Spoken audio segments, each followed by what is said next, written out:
الحمد لله نحمده ونستعينه ونستغفره ونؤمن به ونتوكل عليه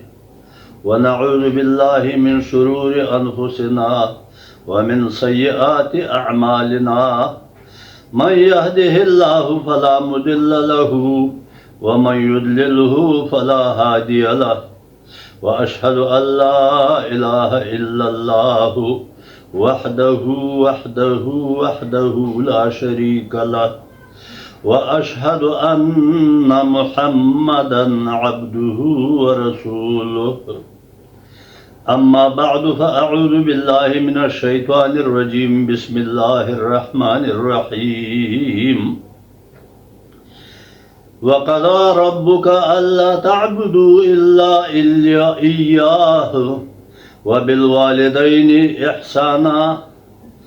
إما يبلغن عندك الكبر أحدهما أو كلاهما فلا تقل لهما أف ولا تنهرهما وقل لهما قولا كريما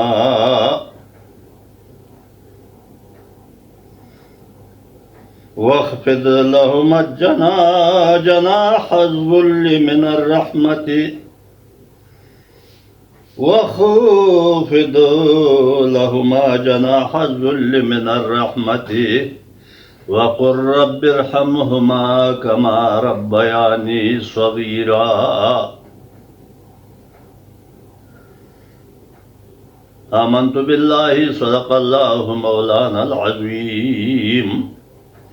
أو كما قال النبي صلى الله عليه وسلم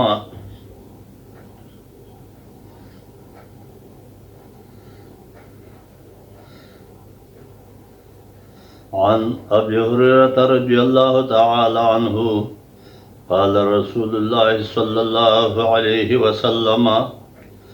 رغم أنفه ثم رغم أنفه ثم رغم أنفه قيل من يا رسول الله صلى الله عليه وسلم قال من أدرك والديه أحدهما أو كلاهما ولم يدخل الجنة إن الله وملائكته يصلون على النبي يا أيها الذين آمنوا صلوا عليه وسلموا تسليما اللهم صل وسلم على سيدنا ومولانا محمد وعلى آل سيدنا عدد ما في علم الله صلاة دائمة بدوام ملك الله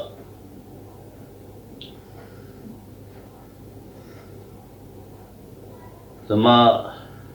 خگو مسلمانان ورونو ما استاسو په حضور کې د قرآن عظیم الشان د سوره بنی اسرائیل د درشتم او څلرشتم نمبر آیات د تلاوت کولو شرف حاصل کړی دی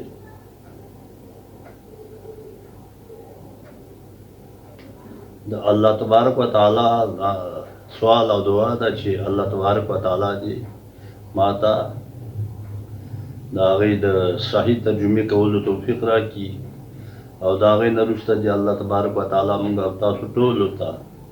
په دې باندې د عمل کولو توفیق راکړي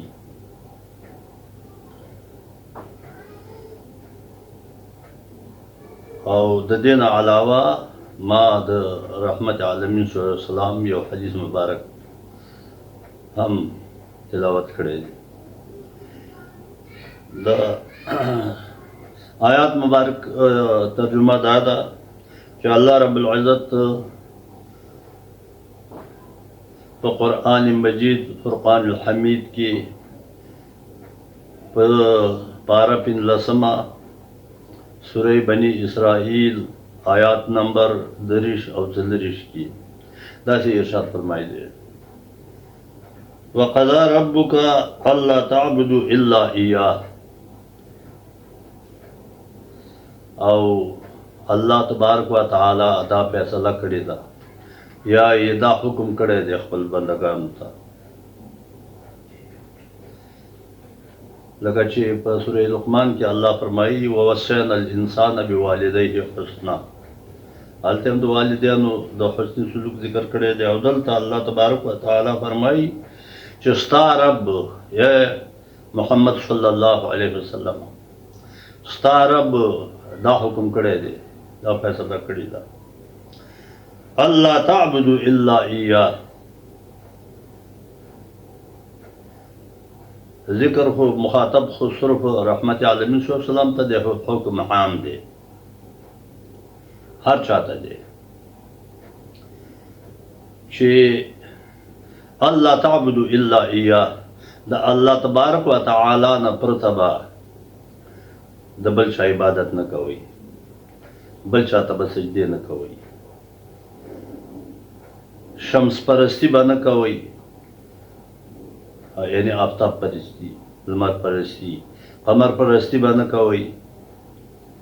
آتش پرستی به نه کوي نجوم پرستی به نه کوي او بت پرستی به نه کوي د چا عبادت به نه کوي صرف او صرف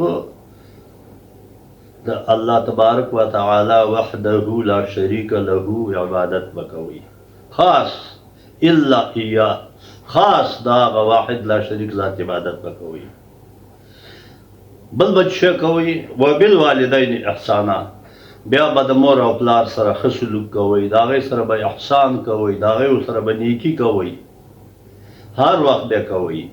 مګر په آیات مبارکه کې دا دی چې د زوړوالي خبره ده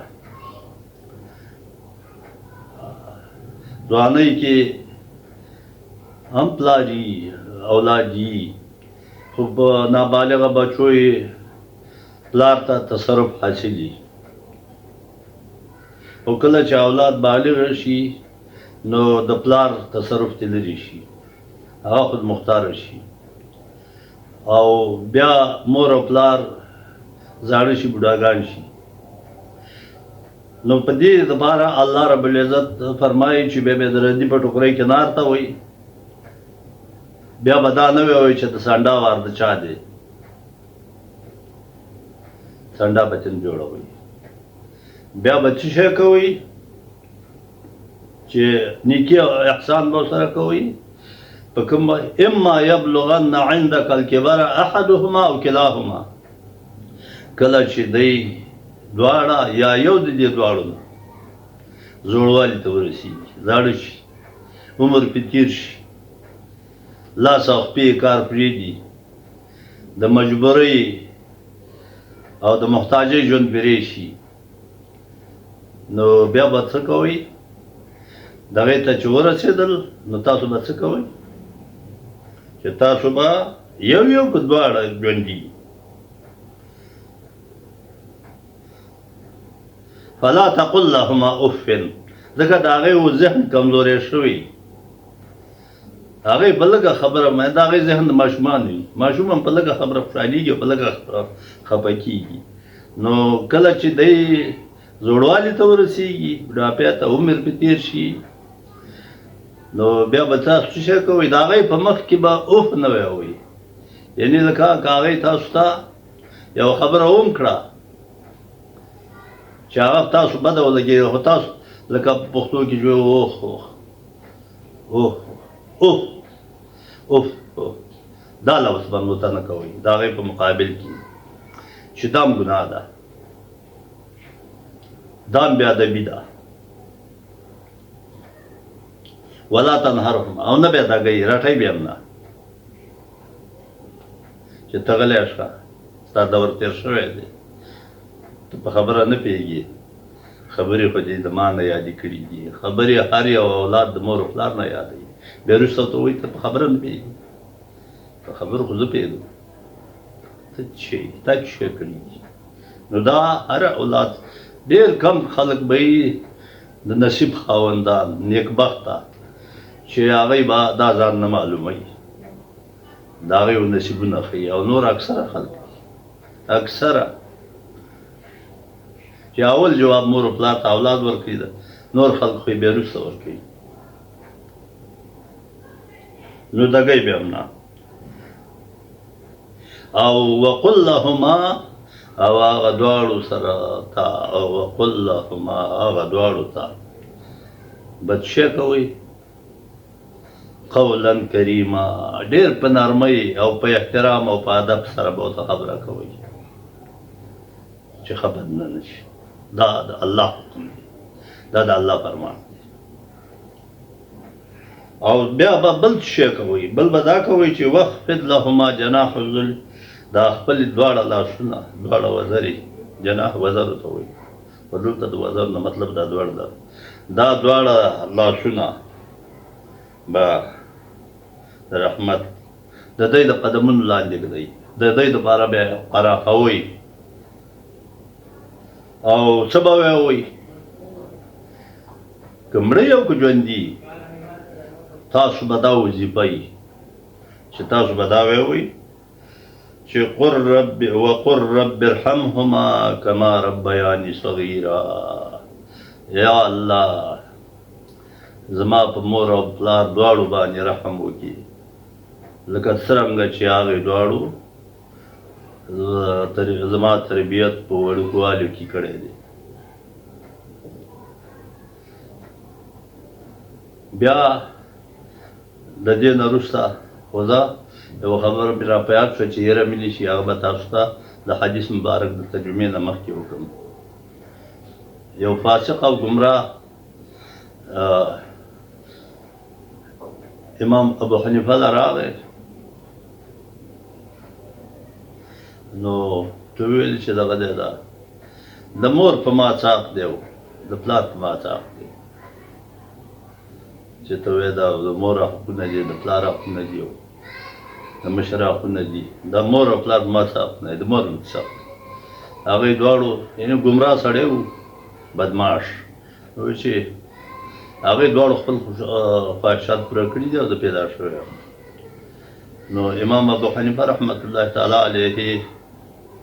ورته ویلې صحیح ده زه به لږ څه دغه تا ته در وښیم چې هغوی څه کړي دي ستا مور څه کړي دي نو امام ابو حنیفه رحمت الله تعالی علیه وویل چې منګوټی راوړئ منګې هغه یې راوړو څوک وایي چې د اوبو نه یې ډک او څوک وایي چې د خاورو نه یې ډک او خولې ورله بنده کړه او په څه طریقه یې په ټوټه یا په پړي یا په شي د دغه فاسق د ګېډې پورې وتړه او ته وویل چې ته خو د مور نهه میاشتې پوره ګرځولې په خېټه او څه ورځې پې دپاره او ته دا نهه ورځې وګرځوه دا بار ستا مور چې شی کړی ستا مور دا کړی نو د مور هغې ته څوک پام نه کوي چې څونه بار ګرځولی دی ځکه چې د شیدو موده چې وي هغې کې هم لکه سوره لقمان کې الله رب العزت فرمایي چې وحمله وفصاله 30 شهره د ماشوم د حمل موده او بیا د تیرېدلو موده نو بعضې اومه میاشت پیدا کېږي او بعضې په 9 میاشت او ته 2 کالو پورې 1.5 کالو 2 کالو پورې د پیدا کېدو امکان شته نو دا به وایئ که دا مړی هم به تاسو وایئ چې یا الله زموږ په مور و پلار رحم وکړي زما په مور و پلار لکه څرنګه چې هغوی زما په وړوکوالو کې تربیت کړې وه پالنه یې کړې وه او د دې نه علاوه امام مسلم په صحیح مسلم کې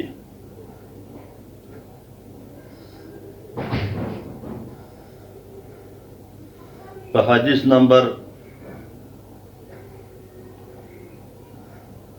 2551 کې چې دا حدیث امام مسلم په 2 سندونو سره روایت کړی دی په یو سند کې صرف زائمه انفو دی او په دویم سند کې نو ما د دویم سند تلاوت کړی دی چې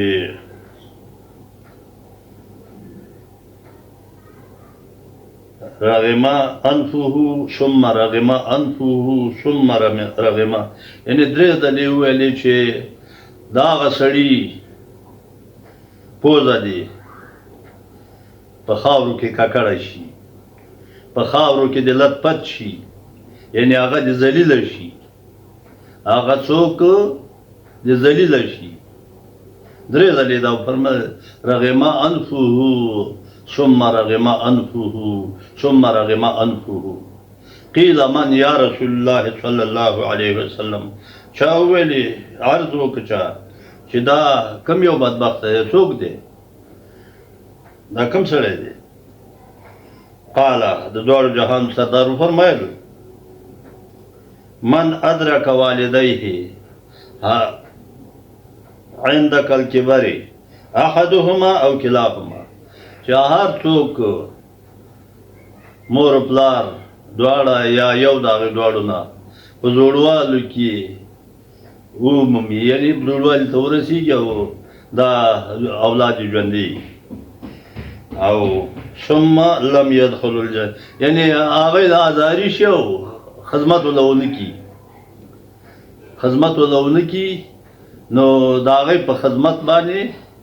دغه حاصلېږي جنت، نو جنت حاصل نه کي،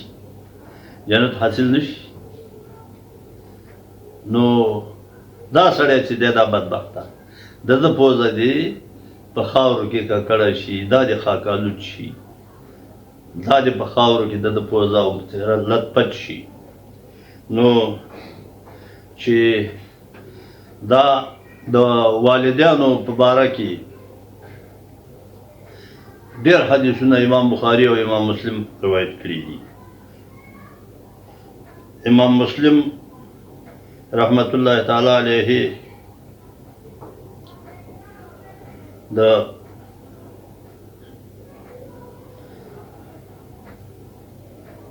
په حدیث نمبر 2550 کې او په همدې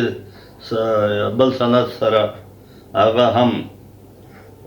حدیث روایت کړی دی چې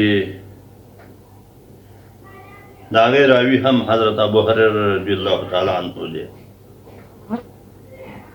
حضرت عن ابي هريره رضي الله تعالى عنه قال كان جريجا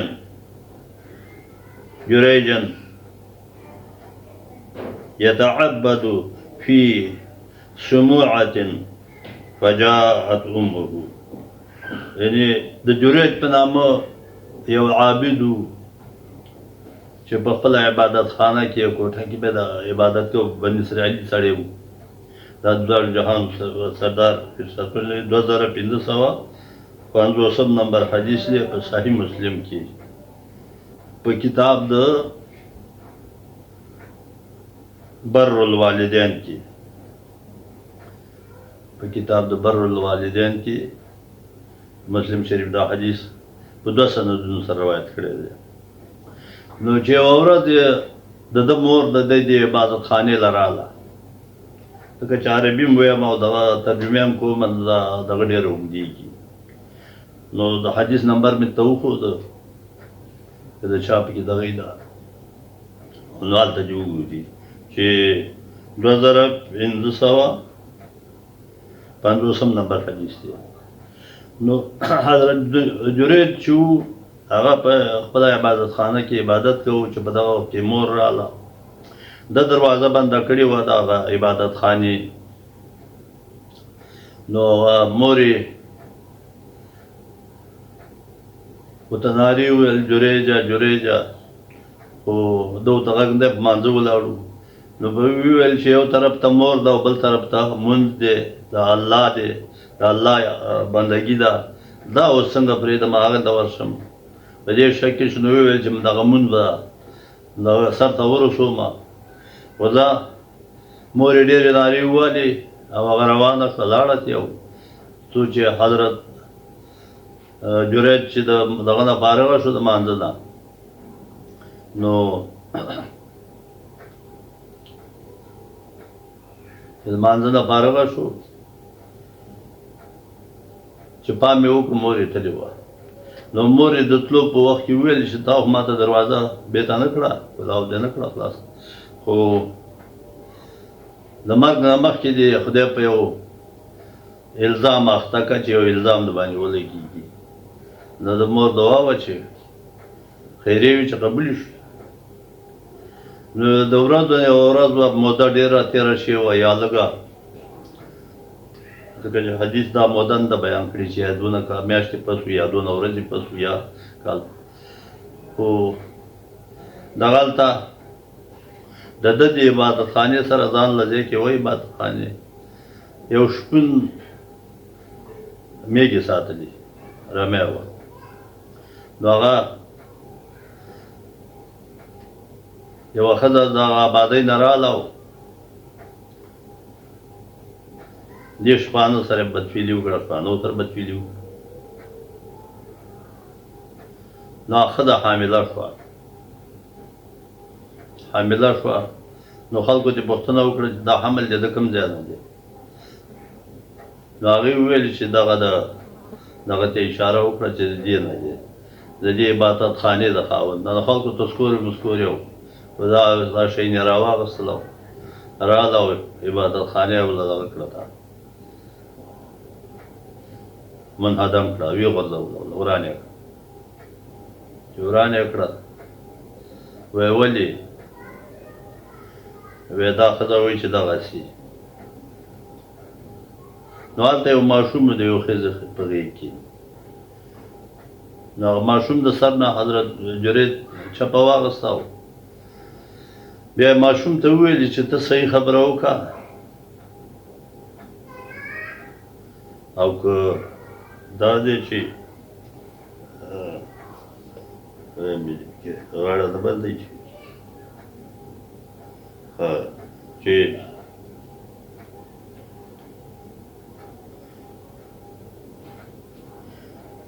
فقالوا له سل هذه قال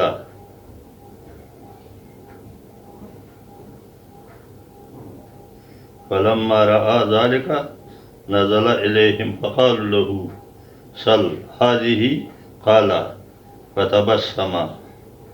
ثم مسح الرأس صبي. نو بیا دغه وخندل د حضرت جریج اواز یې ورېد، د ماشوم سر یې چپې کړ او فقاله او بیا یې وویل هغه ته چې من ابوکا، پلار دې څوک دی؟ یعنې هماغې ښځې نه دوی پیدا شوی و، نو ده ورته وویلې چې ستا پلار څوک دی؟ من ابوکا قال ابي راعي الضان، د میږو شپون چې دی هغه زما پلار دی، د میږو شپون مې پلار دی. نو چې دلته حضرت ابو هريره رضی الله تعالی عنہ فرمایي چې 3 کسانو دا بلکې بعض ځای کې خو 4 معلومیږي چې دې ماشوم هم خبرې وکړي په شیرخوارۍ په موده کې، او د حضرت یوسف علیه السلام شهیدي چې چا ویلې ده هغه هم په شودرو د ماشوم، او د حضرت عیسی علیه السلام په زانګو کې ویکلم الناس فی المهد وکهلا، نو هغه هم په زانګو کې خبرې کړي دي نه د شیرخوارګۍ د ښځو د رودلو په زمانه کې. او یوه ښځه وه چې یو ځای کې ناسته وه او لارې په سره و، دغلی زوی یې ښځه ورکوله چې هغه په دې کې یو سردار مخکې یو سړی راغی، نو هغه ښځې وویلې، هغه سړی ډېر غریب و، محتاج و، خلکو را په غله کړي وو، چې هغه وویل چې یا الله، یعنې څه تهمت پرې لګېدلی وه سړي باندې چې یا الله، ښځې وویلې زما زوی د ده په شانې نه کړي. نو هغه ماشوم وویل چې یا الله ما د ده په شانې کړي. هغه مور یې شودو ته اچولی و کتاب چې هغه وویل. بیا په دې وخت کې یو متکبر او یو غټ ظالم سردار تېرېده چې ډېر دبدبه یې وه او ډېر خلکو سره و. نو هغې وخت کې دغه وویلې چې زما زوی هغه د ماشوم مور چې زما زوی د ده په شانې کې. نو ماشوم ویلې خدای دې ما د ده په شانې نه کړي،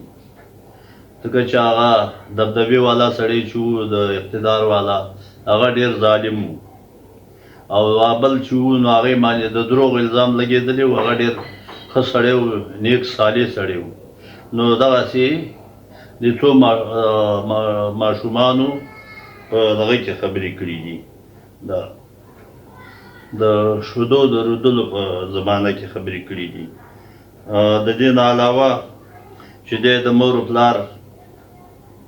دغه د مور و پلار سره احسان کول، نو هغه امام بخاري په صحیح بخاري حدیث نمبر 5994 کې د حضرت عبدالله ابن عمر رضی الله تعالی عنہ یو حدیث روایت کړی دی چې هغه کې هغه وایي چې دواړو جهانو سردار فرمایل چې درې کسانو د غار قصه ډېره مشهوره ده، دا هم په تېره زمانه کې وو. دواړو جهانو سردار فرمایل چې درې کسانو ملګري وو، په لاره کې روان وو چې باران راغی. نو هلته غر وو، په غره کې غار وو. دا درې واړه د باران نه دغه شول او ځان یې بچ کړ او غار ته ورننوتل. چې په دې وخت کې یو غټ کمر راغی او د غار خوله یې بنده کړه، راوخېده، دا غر پرې راوخېده او غار خوله بنده شوله. نو په هغې کې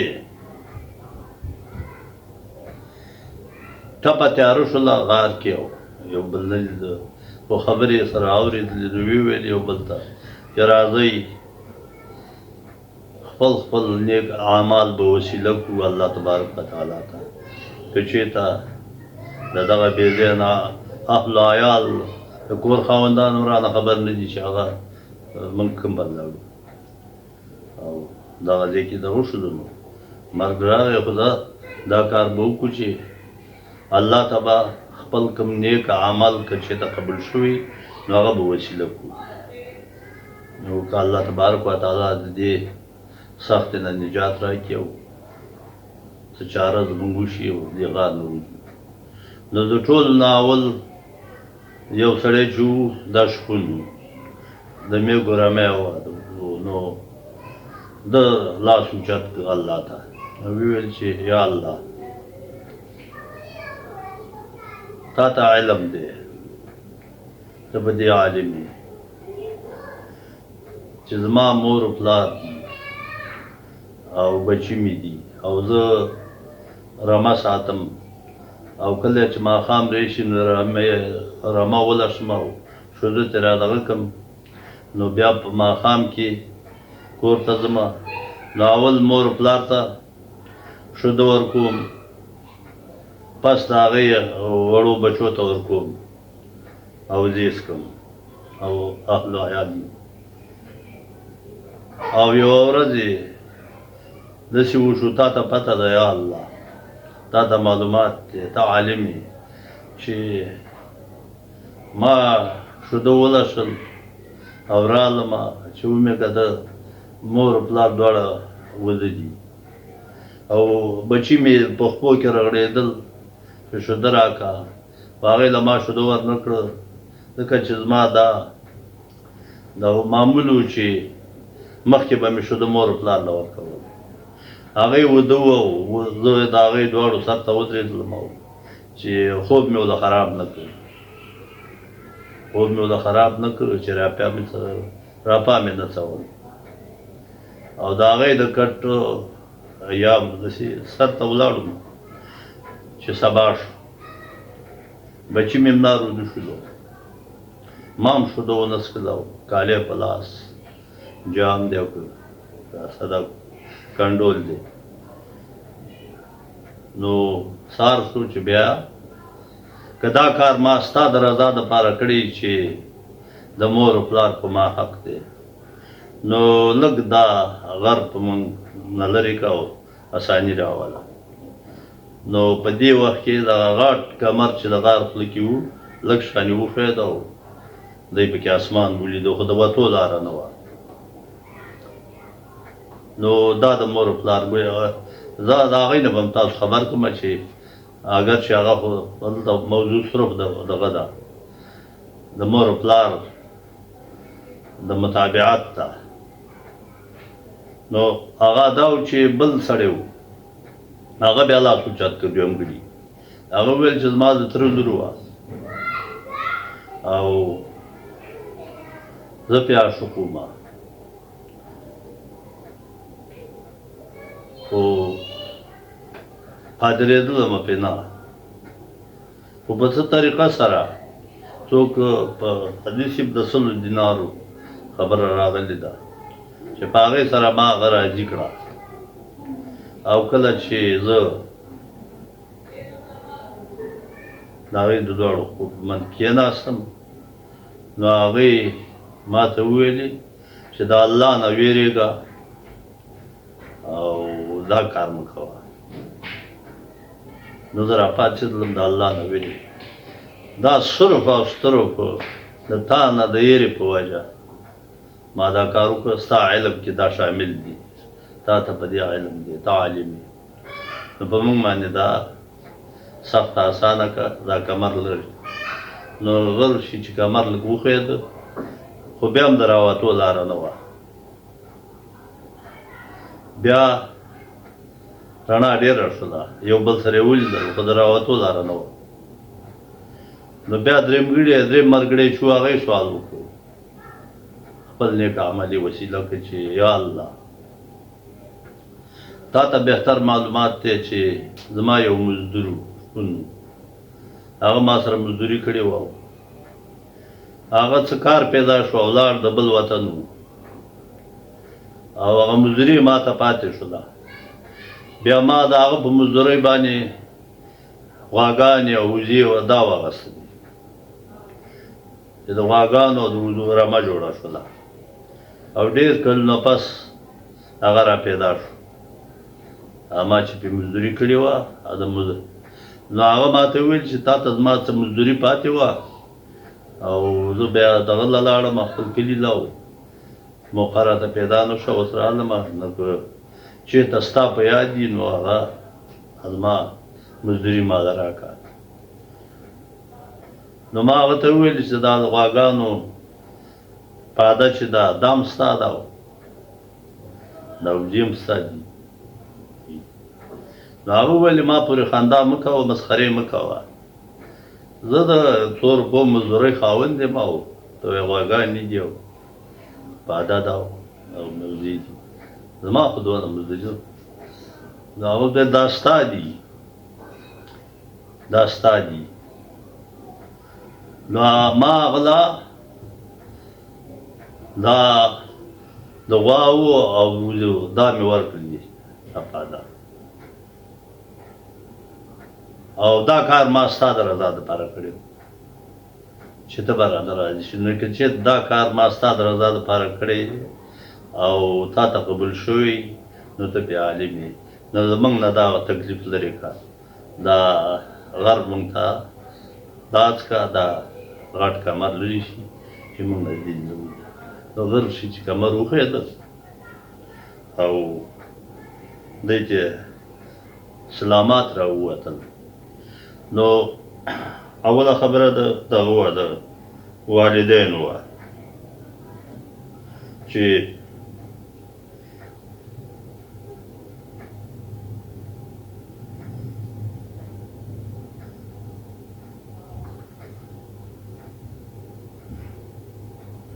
نو چې په دې کې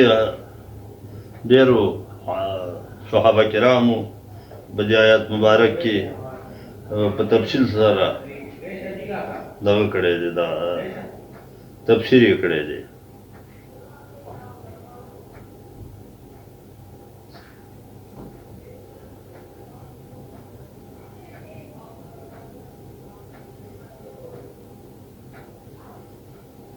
چې په دې کې یو حدیث دلته د حضرت انس نه روایت دی او امام ابن کثیر د حضرت انس نه روایت کړی دی چې من طرق عن انس وغيره ان رسول الله صلى الله عليه وسلم صعد المنبر قال امين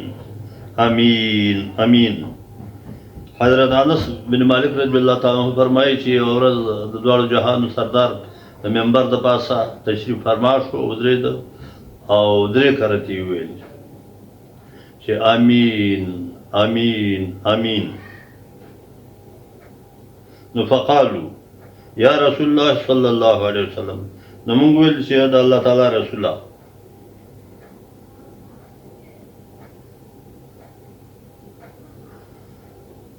تا درې د امین ویلي. قال د دوه جهان سردار فرمایل اتانی جبريل، حضرت جبريل علیہ السلام ما ته راغی فقال وی فرمایل یا محمد یا محمد صلی الله علیه وسلم رغم انف امرئ ذکرت عنده فلم يصلي عليك. هغه سړی دی داغه پوزه دی په خاورو کې ککړ شي چې چېرته ستا ذکر وشي، یعنی د هغه سړي په مخ کې ستا ذکر وشي او هغه په تا درود ونه وایي، نو هغه د هغه سړي پوزه دی په خاورو کې ککړه شي، لت پت شي. فقل امین، نو بیا ما ته وویل چې ته امین ووایه. فقلت امین، بیا ما امین وویلي. ثم قال، پس د هغې بیا حضرت جبریل وویلي چې رغم انف امرئ دخل علیه شهر رمضان ثم خرج ولم یغفر له، چې هغه سړي پوزه د په خاورو کې ککړه شي، د په خاورو کې د بله پوزه لتپت شي چې په هغه باندې د روژې میاشت راشي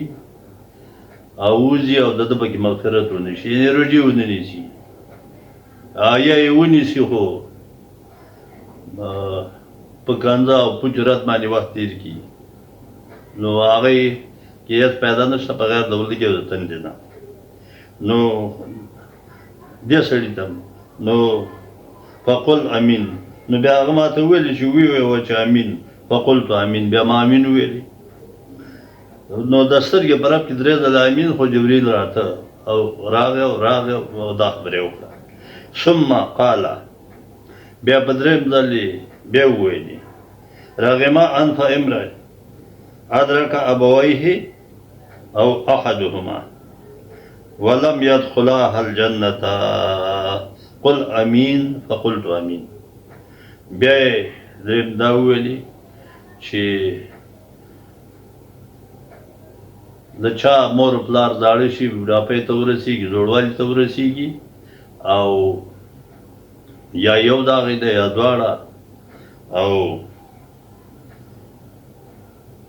د هغې د خدمت په وجه دی جنت ته داخل نه شي، نو هغه دې هم ذلیله شي، د هغه پوزه دې هم خاک آلود شي. نو ما وویلې، نو جبریل راته وویلې چې قل امین، چې ته ووایه امین. فقلت امین، نو ما امین ویو. نو او حضرت کعب بن عجره رضی الله تعالی عنہ داسې دی چې هلته لعنت لفظ دی، امام بهقي روایت کړی هغه حدیث چې په هغه دې لعنت دي، په هغه دې کسان هم دا درې دي. نو د دې نه علاوه چې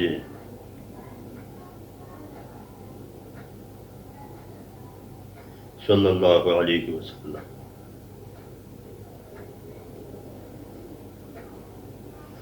نو دې سره دغه بیا حضرت موسی علی نبینا علیه الصلاۃ والسلام دا الله تبارک و تعالی کلیم وو. نو پلار خو یې پخوا مړ وو او د ده د نبوت او رسالت په وخت کې مور ژوندۍ وه. نو کله به چې حضرت موسی علیه الصلاۃ والسلام د الله تبارک و تعالی د راز و نیاز دپاره جبل طور کوهي طور ته ته نو مور به یې ورپسې لاسونه جګ کړي وو چې دعا وکړه چې یا الله زما موسی ته په کار نه شي. حضرت موسی علیه السلام په مزاج کې الله تبارک و تعالی څه قدر تندي وه، ته ورته په کار نه شي. نو کله چې د حضرت موسی علیه السلام مور وفات شوله نو بیا حضرت موسی علیه السلام د الله تبارک و تعالی حضور ته ورته کوهي طور ته راز دپاره. نو په هغه وخت کې الله تبارک و تعالی ورته وفرمایل چې موسی پخوانۍ طریقه باندې به نه راځي. هغه وخت کې خو د مور ژوندۍ وه، ته به چې د کوره راووتلې او راتلې به نو هغوی به ما ته لاسونه اوچت کړي وو، تا دپاره بیا دعا وغوښتله. اوس هغه لاسونه اوچتېدل د تا نه لرې شو، نو ډېر په احتیاط به راځي د دا د مور. او بل د دې نه علاوه هم الله تبارک و تعالی دا فرمایي چې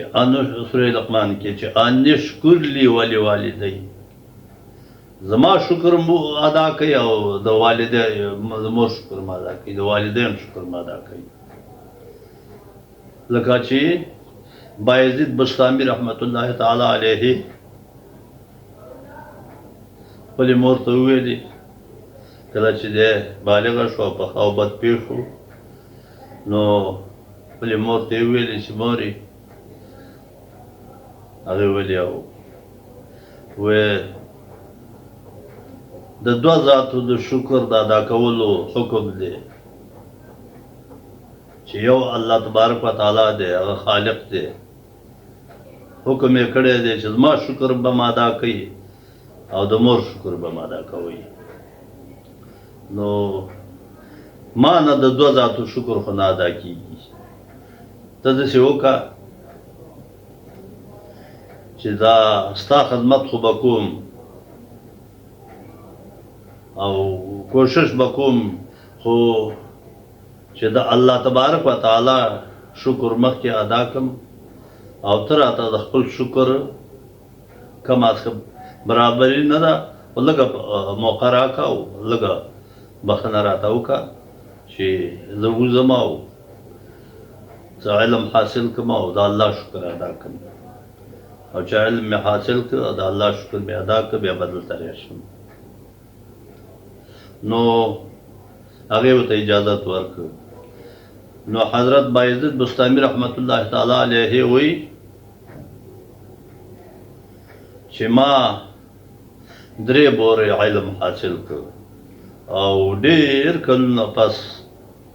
زه رالم، خو د شپې په وخت کې رالم، دروازې ته ودرېدلم، خو دروازه مې ونه وهله. ولې کېدی شي زما مور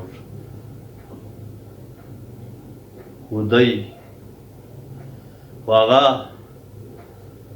پام مې چې وکړ هغه دغه وه ده تهجد یې کول. بیا چې ما چې دروازه دغه کړه نو د دروازې د دغه سره هغې غږ وکړ چې یا الله زما بایزید ته خیر کړي. نو کله چې دروازې له راله چې پام مې وکړ نو حضرت بایزید بسطامي وایي چې بیا زه ورتلم. نو دا د مور او د پلار حقونه دا د الله حکم دی، او که څوک هر څونه لکه امام بخاري چې دغه قسم روایت کړې ده او بعضې وخت کې کوم شاعر هم ترې قصه جوړه کړې ده چې د حضرت موسی علیه السلام په زمانه کې هم دا و چې هغه قصه په حدیثو کې شته صحیح ده چې دغه ویلي ده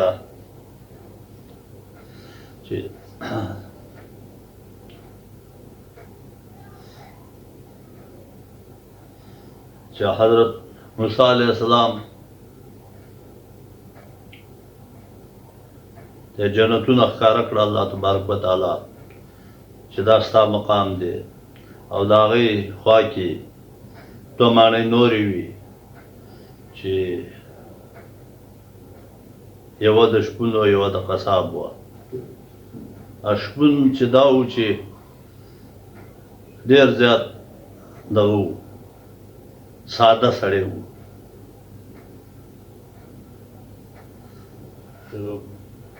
هغه خپل سادهتوب کې فقط د الله نوم یې اورېدلی و چې الله شته نور یې په هېڅ آګاه نه و خو د الله سره یې مینه وه کله بیا څپلۍ یادې کړې او کله بیا شړۍ یاده کړه چې تک به تر مخامخ چې دا به درکړم دا به درکړم یعنې دا یې پیرزو او خبر نه و چې هغه خالق دی او هغه مالک دی او هغه د هر څه ورکوونکی دی خو دا او دویم قصاب و چې نو حضرت موسی علیه السلام هغه قصاب خواله ورغی و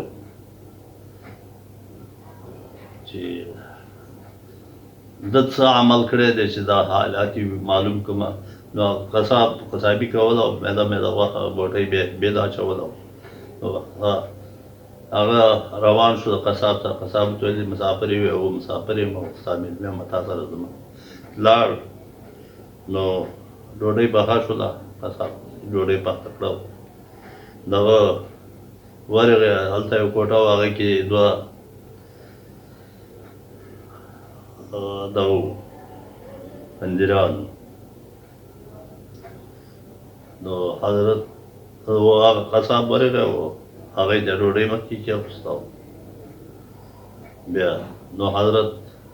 موسی ورته وویل چې تا سره ګډه ډوډۍ نه خورم تا هغه ناور نه ورغی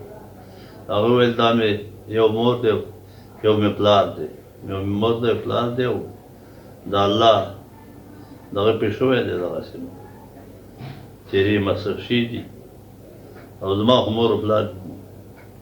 پخوا داسې نه وو زه چې بیدار شولم او هغې نه وروسته تیرې مصرف نو یا حضرت موسی علیه السلام ته ویل چې مبارک ستا په جنت کې ماڼۍ ده د مور او پلار خدمت چې دی د هغې کې جنت دی ځکه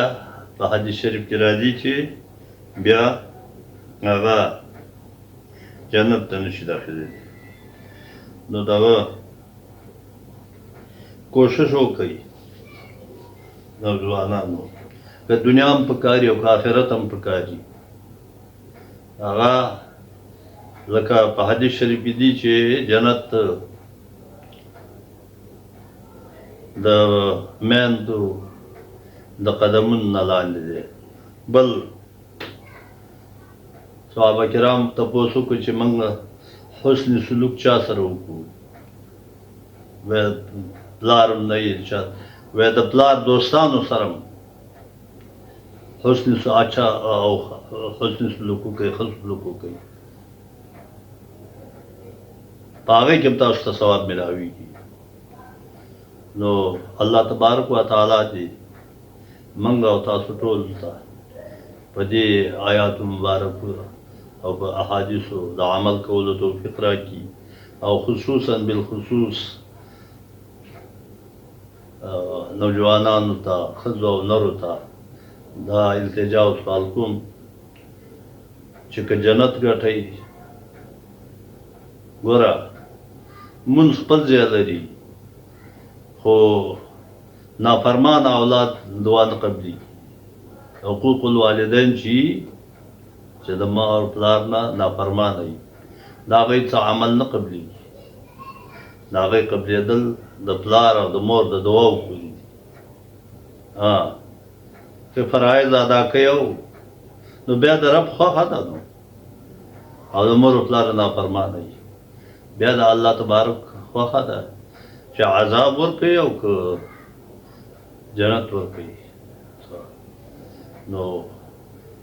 सुब्हान रब्बिक रब्बिल इज्जति अम्मा यसिफून व सलामुन अल्हम्दुलिल्लाहि रब्बिल आलमीन वल आक़िबतु लिल मुत्तक़ीन वस्सलातु वस्सलामु अला सय्यिदिल अंबिया'i वल मुरसलीन व अला आलिहि व अस्हाबिहि अजमईन। मौलाए करीमा मंग टोलो मुसलमानानो ता په دې سپېڅلي دین د اسلام باندې استقامت راکړي او د جبر ظلم د تعدا نن په خپل امان کې وساتي، یو بل سره محبت پیدا کړي. آیا او کله چې دنیا نه واپسي نو په خپل دا کلمه جاری کړي چې لا اله الا الله محمد رسول